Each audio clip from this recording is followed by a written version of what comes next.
Vamos a iniciar el día de hoy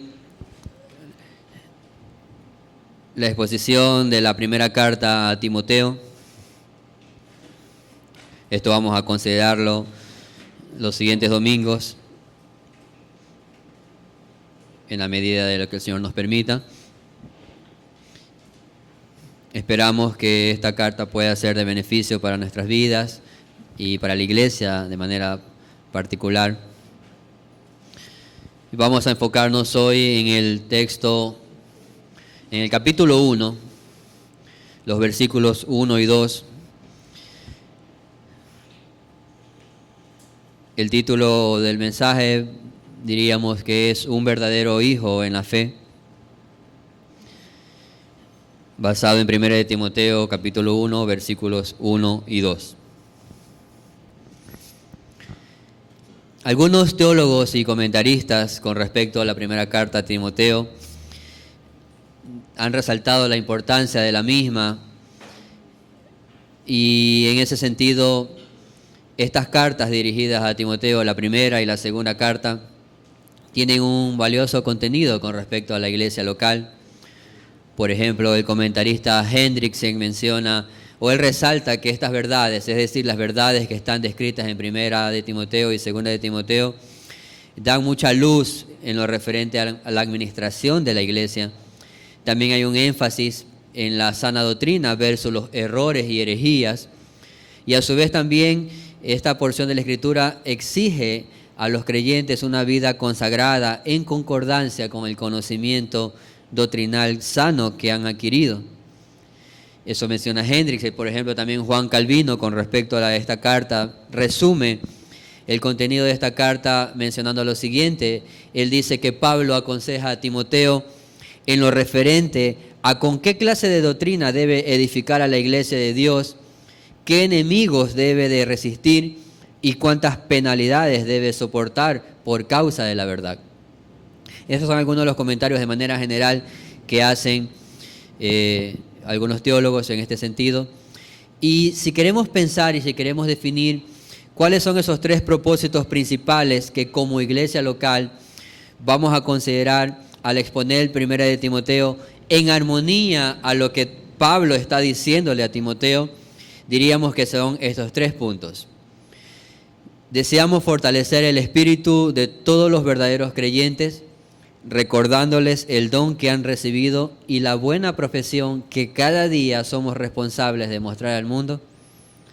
También deseamos impartir orientación sobre cómo resolver los conflictos que surgen contra los errores doctrinales que pueden dañar a la iglesia local.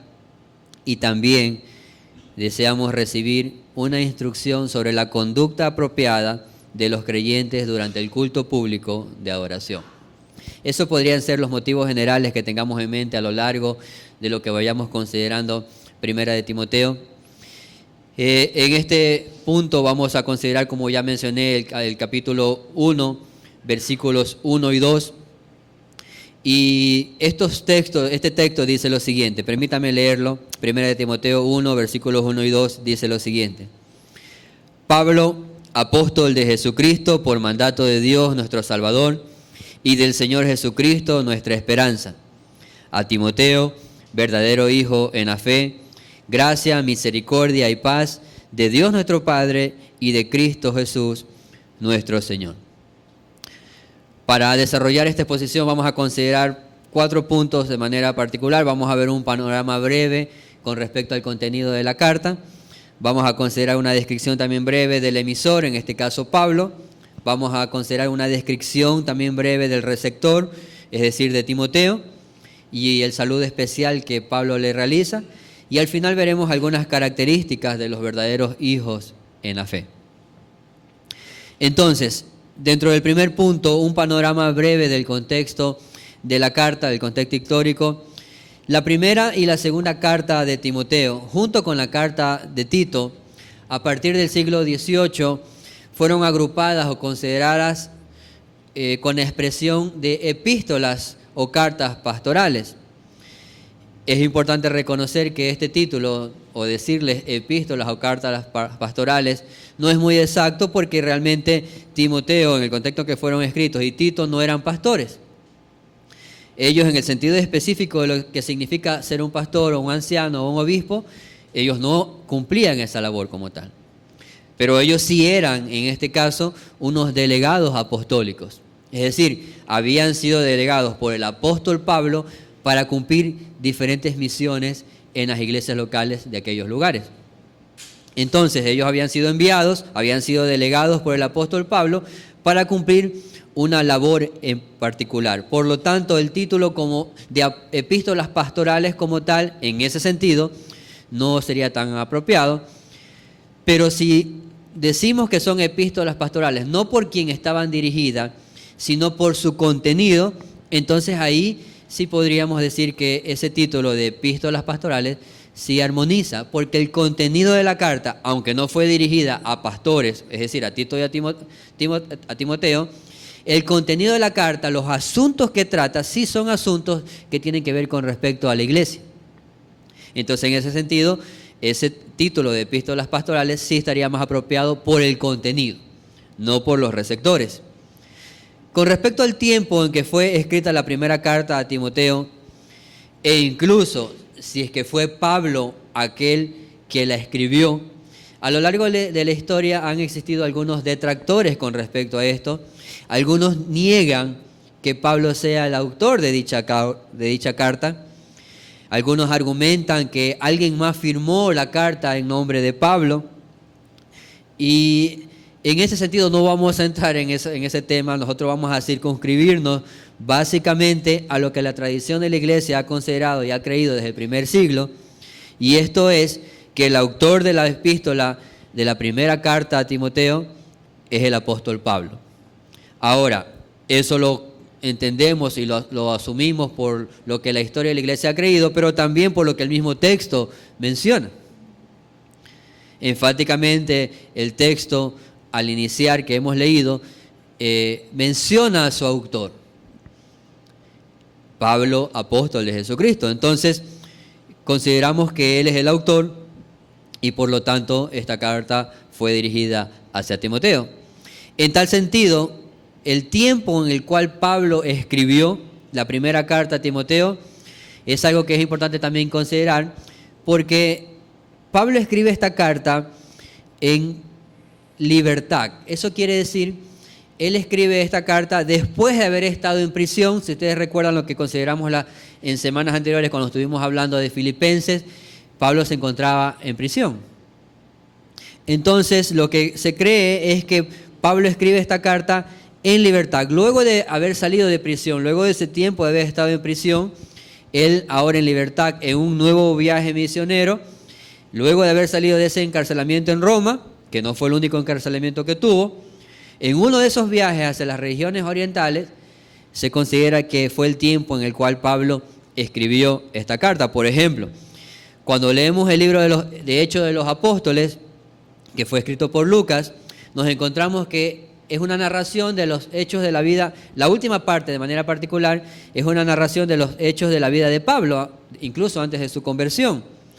Y la narración como tal del libro de los Hechos describe mucho de la vida de Pablo, muchos de sus viajes, pero a su vez el libro de los Hechos no concluye con toda la vida de Pablo.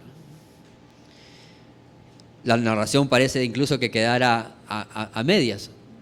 Pablo está esperando su libertad y en ese sentido Hechos nos da algunas luces con respecto a Pablo y a lo que él realizó, pero no a todo lo que él hizo. En Hechos 28 lo encontramos a Pablo preso en Roma a la espera de un juicio y un veredicto en la condición que se encontraba. Y es lo que él mencionaba cuando estaba en Filipenses, cuando escribió a los Filipenses. Pablo se encontraba en este encarcelamiento y él tenía la esperanza de ser liberado, y como se entiende y se conoce que evidentemente fue así, y él pudo luego poder recorrer nuevamente las iglesias. Por ejemplo, 2 de Corintios 11:23, permítame leer en una versión, la palabra de Dios para todos menciona lo siguiente, 2 de Corintios 11:23, ¿sirven ellos a Cristo? Está hablando Pablo. Yo les sirvo más. Parezco un loco hablando así. Yo he trabajado mucho más que ellos, he estado más veces en prisión, he soportado más azotes que ellos y muchas veces he estado en peligro de muerte. El énfasis de esto es que el encarcelamiento de Roma de Pablo no fue el único que él tuvo.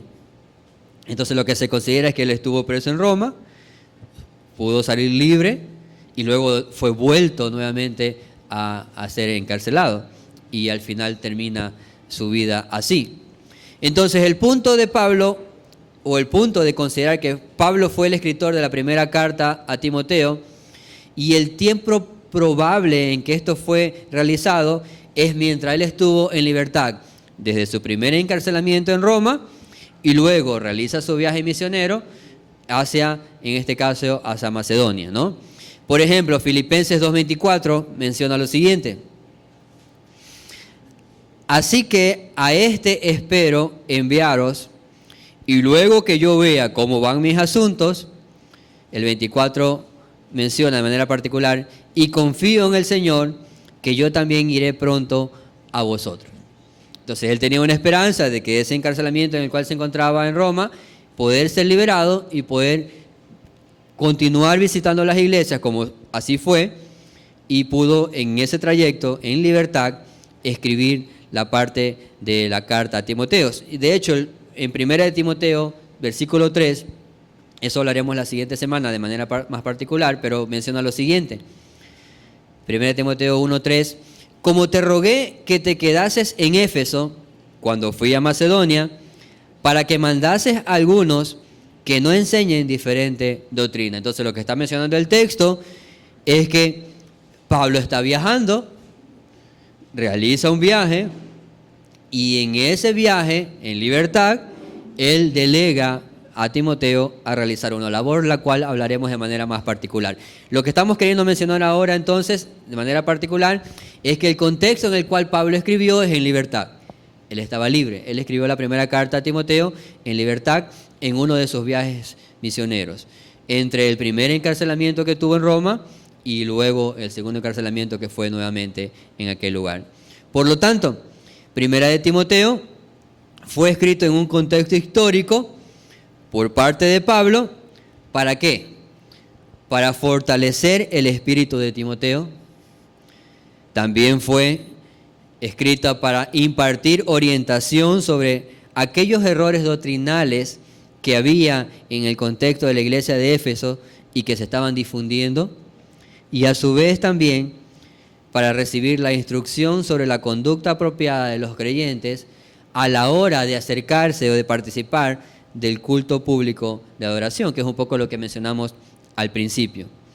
Entonces, de manera general, cuando hablamos de esta primera carta, podemos decir que fue escrita por Pablo, fue dirigida hacia Timoteo, fue escrita en un contexto de libertad mientras realizaba uno de sus viajes misioneros visitando las iglesias. Eso es lo que podemos entender y lo que la historia o la tradición de la iglesia cree, a pesar de algunos detractores que consideran de que no fue así. Ahora, eso con respecto al contexto histórico de la carta. Pero con respecto al emisor, a Pablo, en 1 de Timoteo 1, ya de manera más particular, el texto dice lo siguiente, 1 de Timoteo 1:1. Pablo, apóstol de Jesucristo por mandato de Dios, nuestro Salvador, y del Señor Jesucristo, nuestra esperanza. Si esta carta hubiera sido escrita exclusivamente para Timoteo, no era necesario o no hubiese sido necesario reclamar ni sostener el título de apóstol. Timoteo sabía claramente que Pablo era un apóstol de Cristo y no tenía quizás necesidad de pruebas para convencerse de aquello.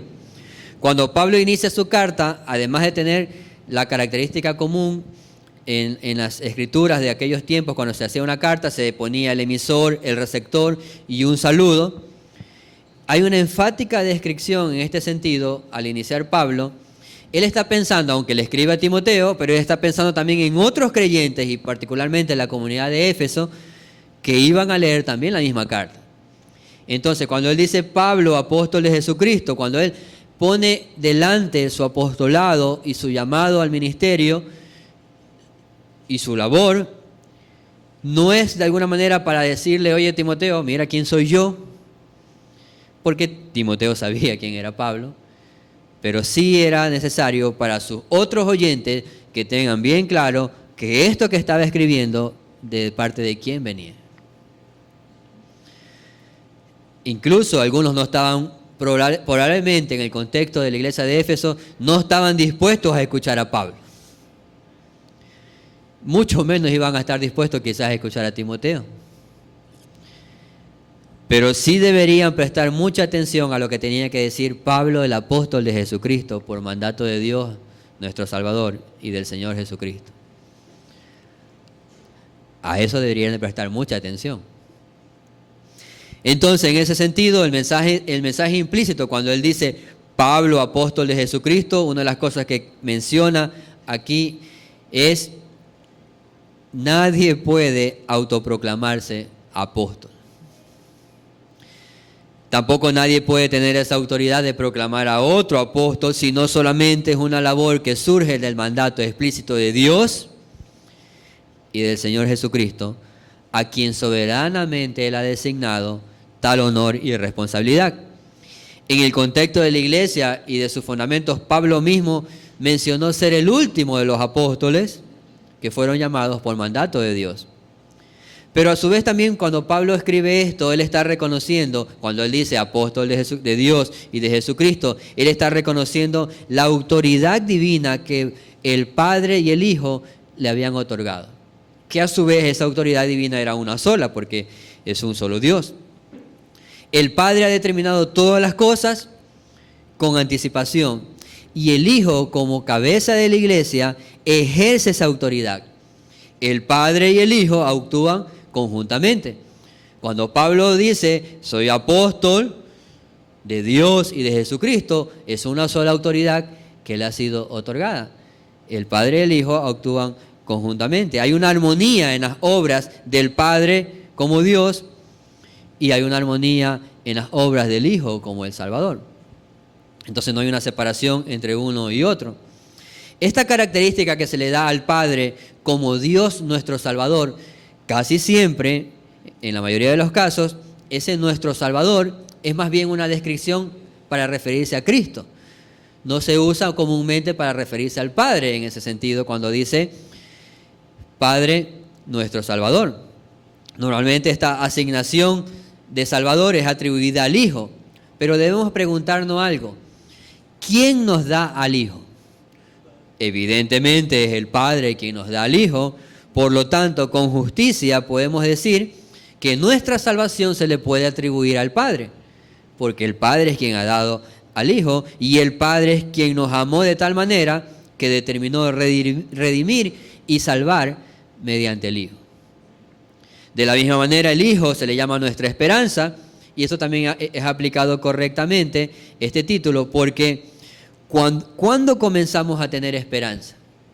Pues la única forma de empezar a tener una verdadera esperanza es solamente cuando miramos a Cristo, ya que solamente a través de Él y su obra está basada nuestra salvación. Por lo tanto, Pablo, conociendo la necesidad de Timoteo, en este caso el receptor, y conociendo la necesidad de la iglesia de Éfeso, considera necesario presentar todas sus credenciales. ¿Por qué? Porque había muchos errores que se estaban propagando en esa comunidad de creyentes, errores doctrinales, y eso demandaba una acción directa de Timoteo. Pero esta acción directa que Timoteo iba a realizar iba a ser en representación del apóstol de Dios.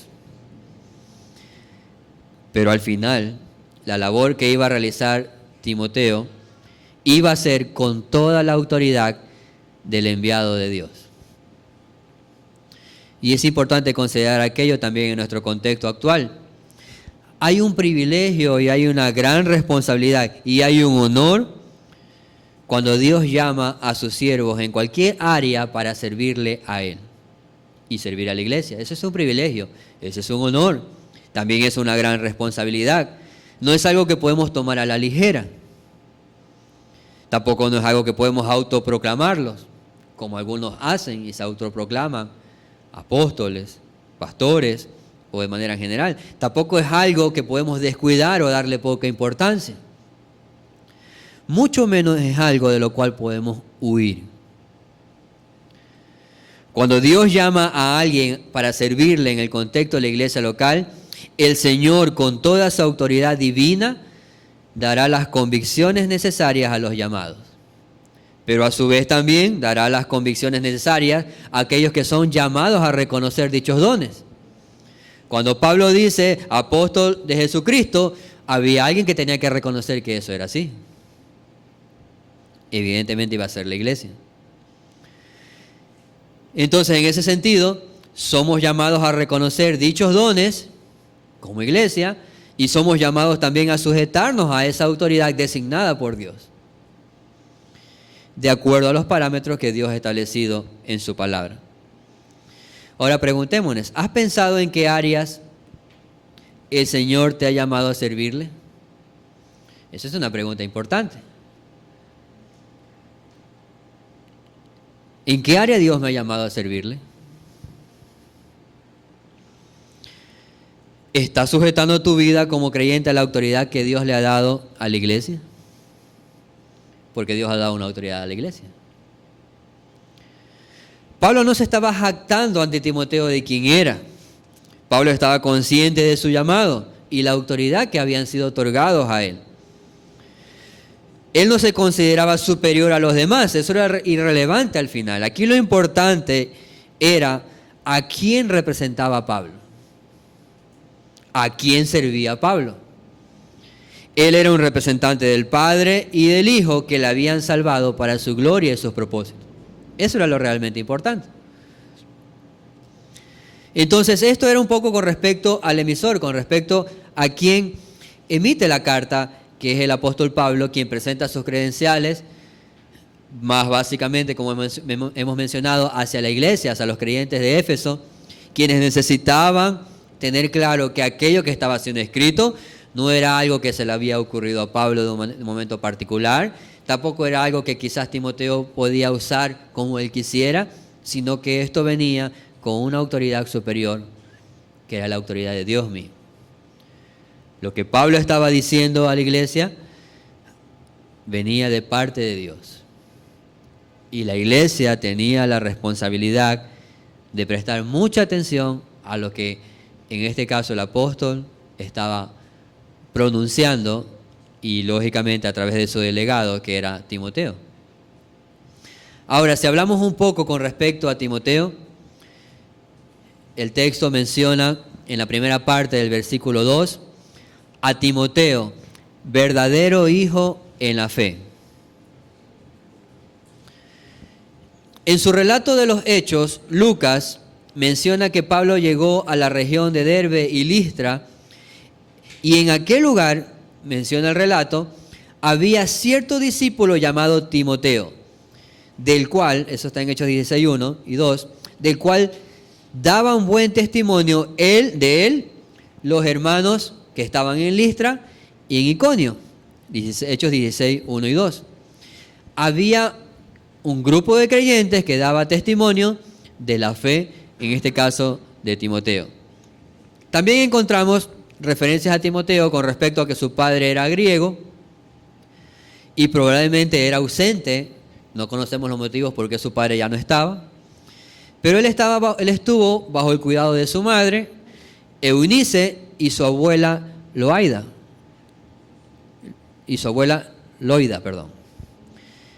que eran judías creyentes, según se menciona en 2 de Timoteo 1:5. Ellas, por su fe genuina, pudieron instruir a Timoteo desde muy temprana edad en el conocimiento de la Sagrada Escritura, que para ese contexto era el Antiguo Testamento. Entonces, ellas pudieron cumplir esta labor. Eran judías, pero también eran creyentes. Y probablemente en el primer viaje misionero, por la predicación de Pablo, ese fue el medio utilizado por Dios para la conversión de Timoteo. A tal punto que Pablo lo menciona como un verdadero hijo en la fe. En otro texto menciona, mi hijo amado y fiel en el Señor.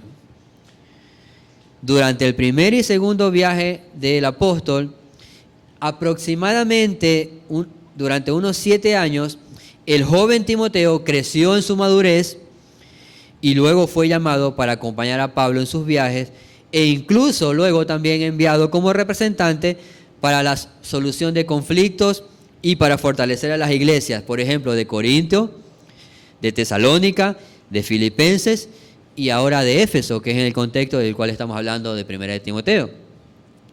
Entonces él fue llamado por el Señor a través de la predicación, probablemente de Pablo, por eso es que él menciona que lo considera como su hijo, no de manera física, sino espiritual, porque por la predicación del evangelio que él realizó, él pudo creer y tener luz.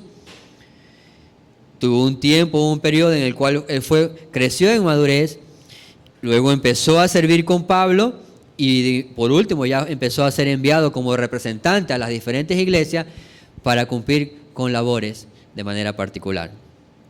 El nombre Timoteo significa el que honra a Dios. Y en ese sentido podemos mencionar que precisamente si hay algo que caracterizó a Timoteo, fue eso. O podríamos decir, bien puesto el nombre. Él fue y sirvió como colaborador y fue un amigo muy cercano del apóstol, pero él sirvió, él honró a Dios a través de su servicio. Es importante también considerar uno de los rasgos comunes, se lo conoce a Timoteo como un joven. Normalmente se lo conoce como el joven Timoteo. Incluso Pablo escribe, ninguno tenga en poco tu juventud. Pero la realidad es que debemos de considerar que en el contexto de esa cultura, en aquellos tiempos, para considerar a alguien joven, esto estaba entre la edad de 25 o 35 años. Así que algunos pueden alegrarse en ese sentido, ¿no? Ahora, no debemos pensar cuando dice el joven Timoteo como un adolescente, ¿sí? Sino que en ese contexto jóvenes eran entre 35 y 40, digamos, para también alcanzar a aquella edad, ¿no? Entonces, Timoteo no era un adolescente que no sabía o que recién estaba saliendo de la edad de 12, 13, 14, 15 años, no. Él ya tenía su edad. Probablemente se considera que él conoció al Señor, es decir, se convirtió alrededor de los 18, 20 años. Y luego la carta a Timoteo, que fue escrita 15 años después, entonces, cuando Pablo escribe, probablemente él tenía esa edad, alrededor de unos 35 años, aproximadamente, ¿no? Pero no era un joven de 15, 12 o algo parecido, ¿no? Entonces, la personalidad en este caso y la condición física de Timoteo, hay ciertas referencias en ese sentido. Él tenía una salud muy sensible. Él, en 1 Timoteo 5:23 menciona que él mantenía frecuentes enfermedades. También se considera que él tenía una personalidad algo tímida y que probablemente enfrentaba alguna debilidad a desanimarse. ¿Les parece esto algo conocido? Bueno, ánimos entonces. En muchas ocasiones Pablo le insta a avivar el don que había en él. Eso está en 2 Timoteo 1, 6 y 7. O también solicita a la iglesia que le ayude a estar tranquilo para hacer la obra del Señor. En 1 Corintios 16, 10.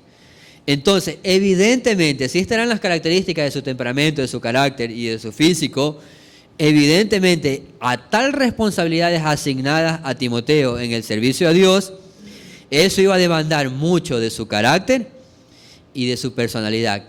Y esto necesitaba ser fortalecido y moldeado de parte de Dios.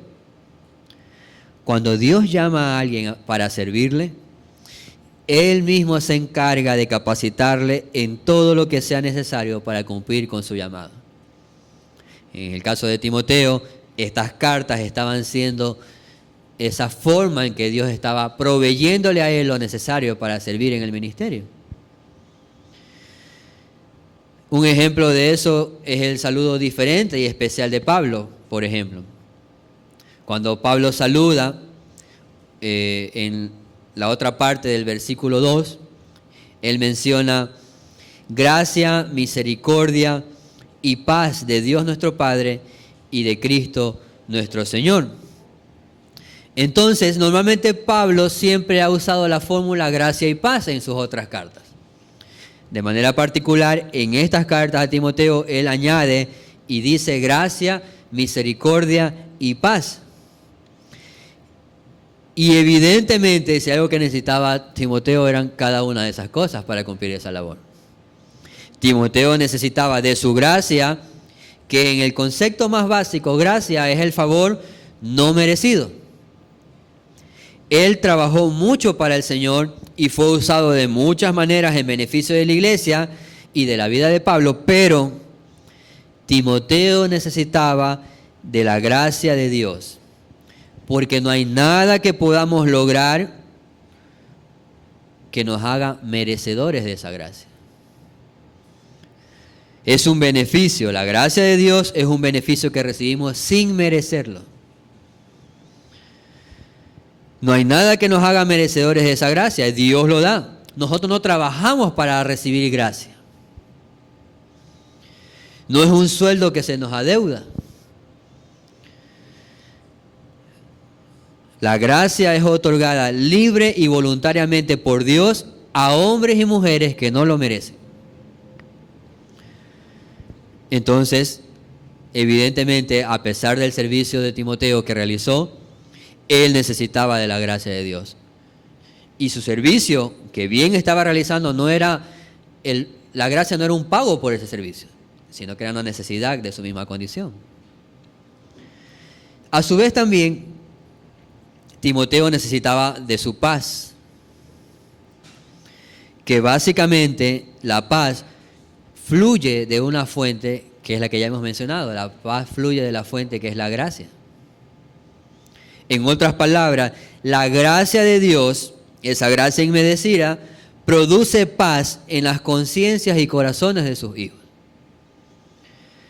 Aquellos que han sido reconciliados con Dios por medio de Cristo pueden sentir paz, a pesar de las circunstancias que estén pasando. Pueden sentir paz porque nunca más estarán en enemistad contra Dios como lo estábamos antes. Pueden sentir paz porque eso fluye de la gracia que Dios ya nos ha otorgado sin merecerla. Incluso esa paz, si proviene de la fuente que es la gracia, tampoco la conseguimos por nuestros propios medios. Yo voy a acostarme en una hamaca a descansar para tener paz. No funciona así. Eso fluye de la gracia y la gracia es un don inmerecido que Dios da. Y que experimentamos de manera real aquellos que por la gracia de Dios hemos sido reconciliados a través de Cristo. Pero Timoteo también necesitaba de su misericordia. Y esto es lo que él añade en referente a sus saludos comunes, a los saludos de Pablo en sus otras cartas. Cuando hablamos de misericordia podemos describir como aquel amor de Dios hacia los que están en necesidad. Cuando hablamos de misericordia es aquel amor de Dios que demuestra o que evidencia hacia aquellos que están en necesidad. Esa misericordia que Dios tiene hacia, esa misericordia o esa compasión que Dios tiene hacia aquellos que están en necesidad. Por lo tanto, por la misericordia de Dios, Él decide amar, Él decide tener gracia, Él decide dar paz a los hombres que se encuentran en una condición deplorable. Timoteo había sido objeto de la misericordia de Dios al ser salvado, como nosotros. Sin embargo, ya Timoteo no necesitaba la misericordia de Dios para salvación, porque ya la había experimentado. Timoteo necesitaba la misericordia divina como ese tierno afecto o esa disposición para ayudarlo a afrontar las dificultades que tenía que enfrentar. Entonces, en ese sentido, esa misericordia que necesitaba Timoteo ya no era en el sentido de la salvación, porque ya la había experimentado, pero a su vez también la misericordia se expresa de parte de Dios hacia sus hijos en la compasión que nos tiene, en el tierno afecto que nos expresa por la debilidad que aún hay en nosotros. y por el mundo en que vivimos. Entonces Timoteo necesitaba de su misericordia para vivir en esta vida cuando la vida duele. Y Dios tiene compasión de sus hijos y expresa su misericordia. Pablo era consciente de la gran responsabilidad delegada a Timoteo y conocía quién era su hijo en la fe. El llamado que Dios le había hecho para el servicio, por lo tanto, cuando él saluda, esto a su vez es como una oración también, y esa oración va dirigida hacia aquellas bondades de parte de Dios que necesitaba Timoteo y que Dios concede a todos aquellos que son llamados para servirle en cualquier área, especialmente en el contexto de la iglesia. Gracia, misericordia y paz era lo que necesitaba Timoteo para el servicio que estaba realizando. La pregunta es, ¿somos conscientes de nuestra necesidad en ese sentido? ¿O ya no necesitamos ni gracia, ni misericordia o paz? ¿Ya estamos completos? Es una necesidad de Timoteo, era una necesidad de Pablo y es una necesidad de cualquier creyente en este tiempo también. Entonces Pablo se dirige a él de esta manera, a Timoteo en su saludo, pero permítame ahora, para ir cerrando en el tiempo que nos queda, habiendo hablado del contexto de la carta, habiendo hablado de quién era Pablo de manera breve y quién es Timoteo, ahora vamos a ver de manera más particular cuáles eran esas características que tenía Timoteo y que tienen los verdaderos hijos en la fe. Evidentemente Pablo estaba reconociendo al decir Timoteo, verdadero hijo en la fe, y al él mencionar algo era porque habían características que ese hombre, Timoteo, había evidenciado, que a su vez nos dan luz también sobre características que nosotros como creyentes y como verdaderos hijos en la fe también debemos demostrar. Por lo menos son 5 que vamos a mencionar. Una fe salvadora genuina, una obediencia perseverante, un servicio, o mejor dicho, un humilde servicio, una sana doctrina y una convicción e identidad firme. Permítanme mencionar cada una de manera más particular. Una de las características de los verdaderos hijos en la fe y una de las características de Timoteo, al cual Pablo se refiere, es una fe salvadora genuina. Aunque no tenemos claro el momento específico en el cual Timoteo fue convertido, hay evidencias claras del resultado de esa conversión.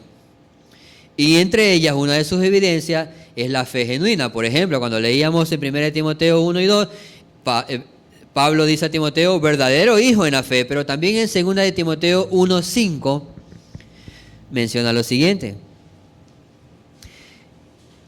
trayendo a la memoria la fe no fingida que hay en ti, la cual habitó primero en tu abuela Loida, en tu madre Eunice, y estoy seguro que en ti también. Una fe salvadora genuina va a ser evidente hacia los demás. En el contexto en el cual Pablo escribe, en esa iglesia, en la comunidad de Éfeso, habían varios que no tenían una fe genuina. E incluso algunos estaban enseñando y predicando.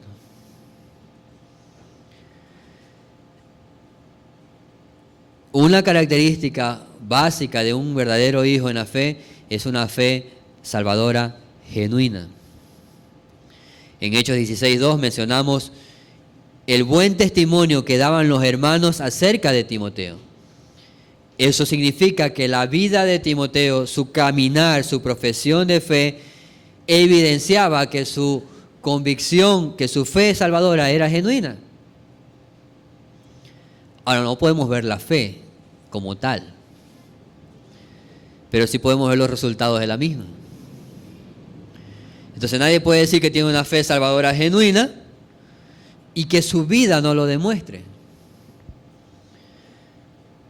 Pablo da testimonio de Timoteo de esa verdadera fe salvadora, porque la vida de Timoteo lo había evidenciado. La obra de Dios en Timoteo era real y sus hechos los demostraban.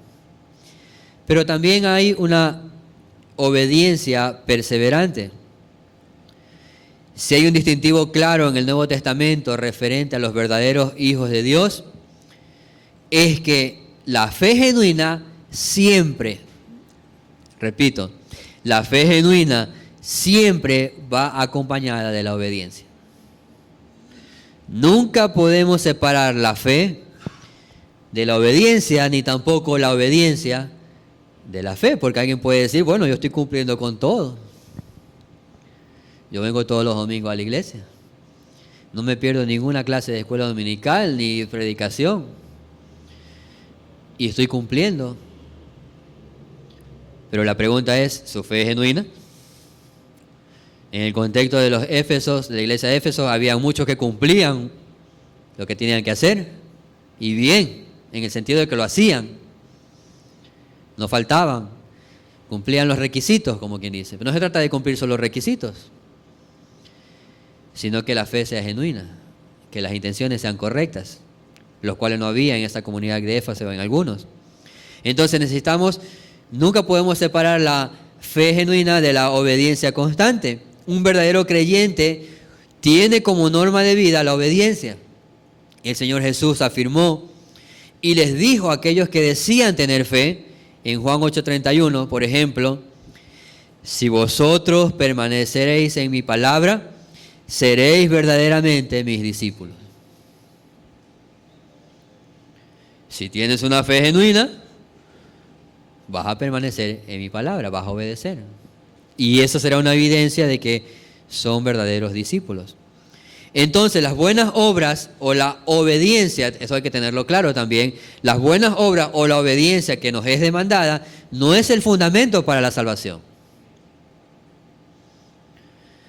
Pero las buenas obras o la obediencia sí son, como mencionaba por ejemplo Martín Lutero, las buenas obras no hacen al hombre bueno, pero un hombre bueno, en el sentido de un hombre que ha sido salvado, hace buenas obras. Entonces las buenas obras o la obediencia perseverante lo que hace es evidenciar la fe genuina.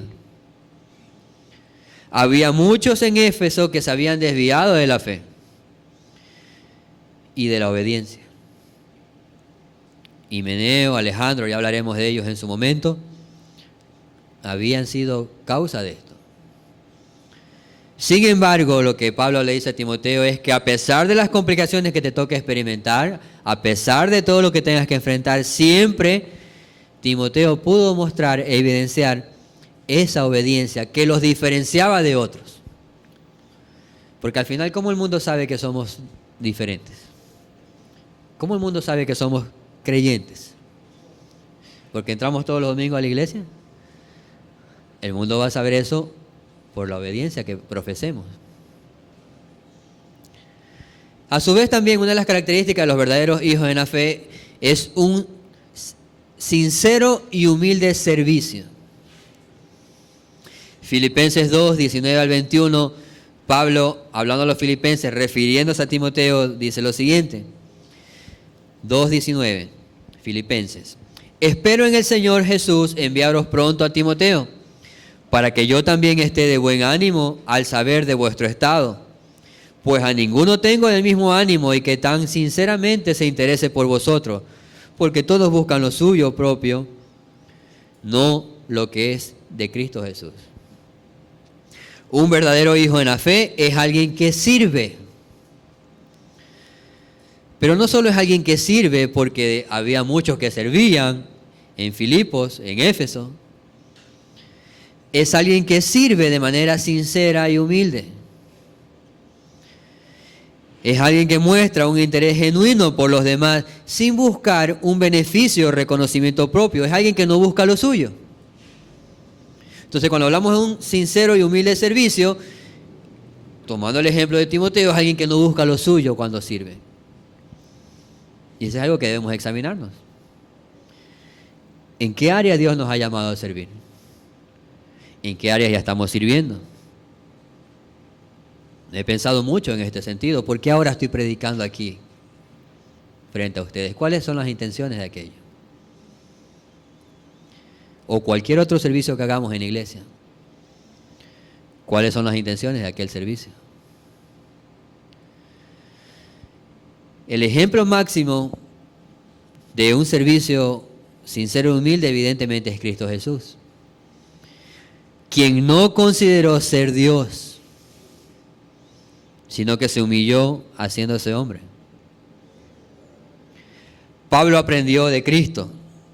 Él dejó sus títulos, dejó su linaje para servir al Dios verdadero. Y Timoteo había aprendido de ellos también. Y aunque Timoteo era un delegado apostólico con toda la autoridad que Dios le había dado, él no buscaba enaltecerse de esa autoridad. Él tenía un servicio desinteresado, sacrificado en muchos casos. Él no buscaba el reconocimiento. Y eso lo diferenciaba de los falsos maestros, porque si había algo que tenían los falsos maestros era orgullo y vanidad.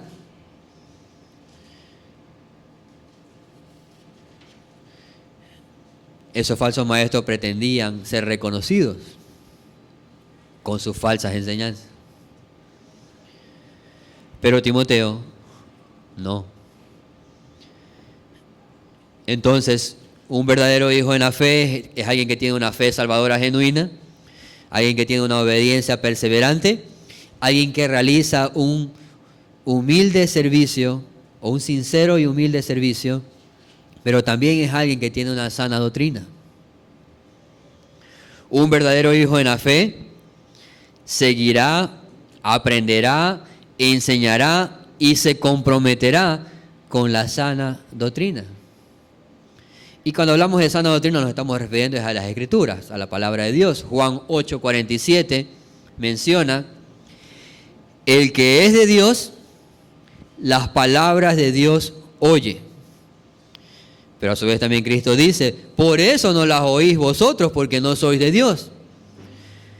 Entonces, aquellos que no quieren y no tienen nada que ver con la palabra de Dios, con la sana doctrina, aquellos que no les interesa, si no hay un interés por la palabra de Dios, por la sana doctrina que Dios ha dado en su Escritura, esa es una evidencia de que no hay una fe genuina, de que no hay mucho menos una obediencia.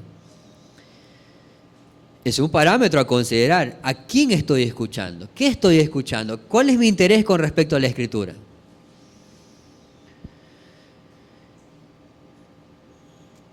Un verdadero hijo en la fe va a considerar el alimento que recibe.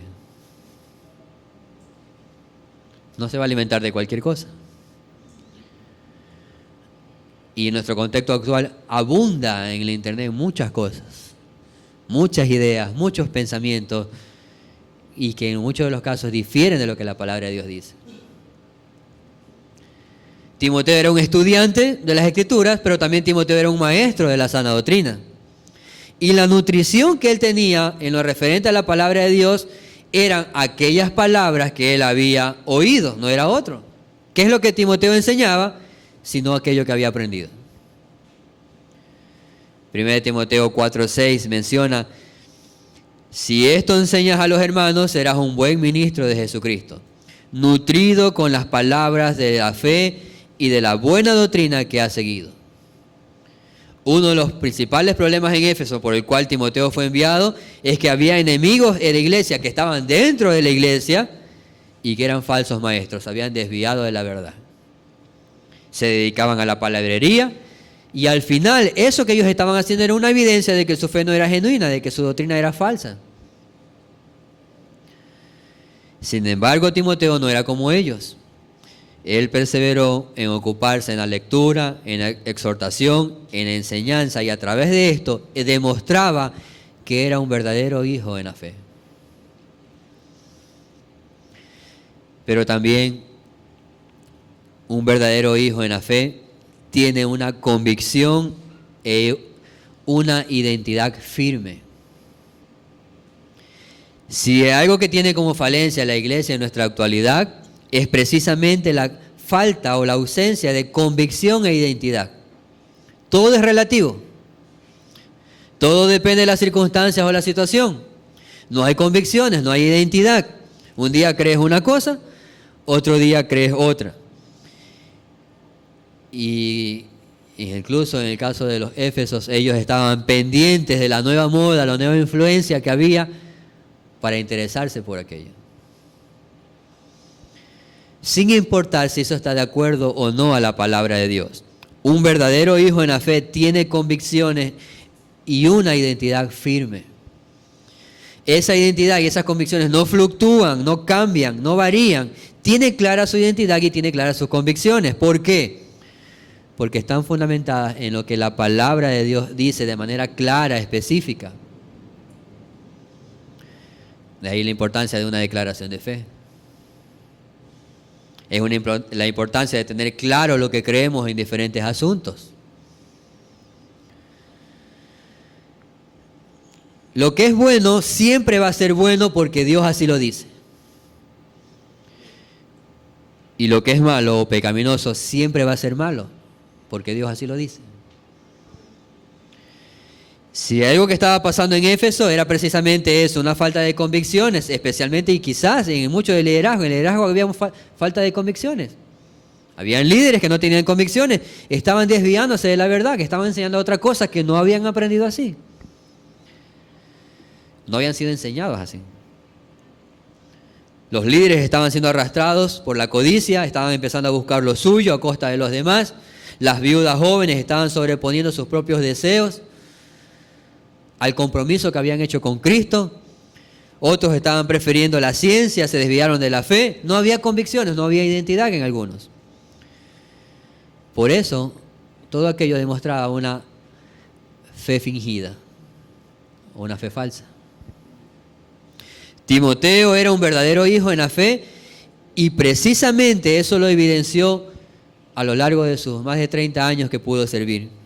Él mantuvo sus convicciones, su identidad en Cristo, incluso él sufrió el martirio cuando se opuso a la adoración de la diosa Diana, diosa con D minúscula, lo cual le costó la vida.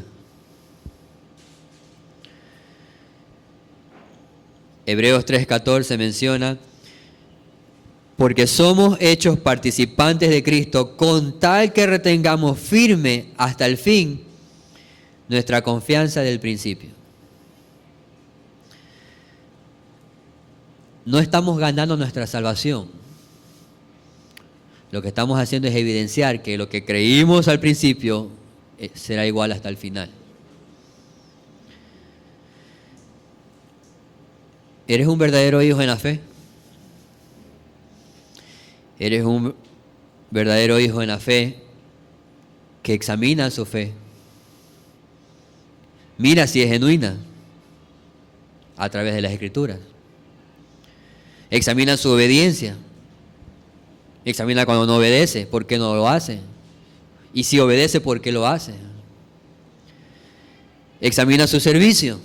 Si es sincero y humilde, si está sirviendo, ¿por qué lo hace? Si hay humildad, si hay sinceridad en ese servicio. Y si no lo está haciendo, ¿por qué no lo está haciendo? Si a todos los creyentes Dios le ha llamado a servir en cualquier área.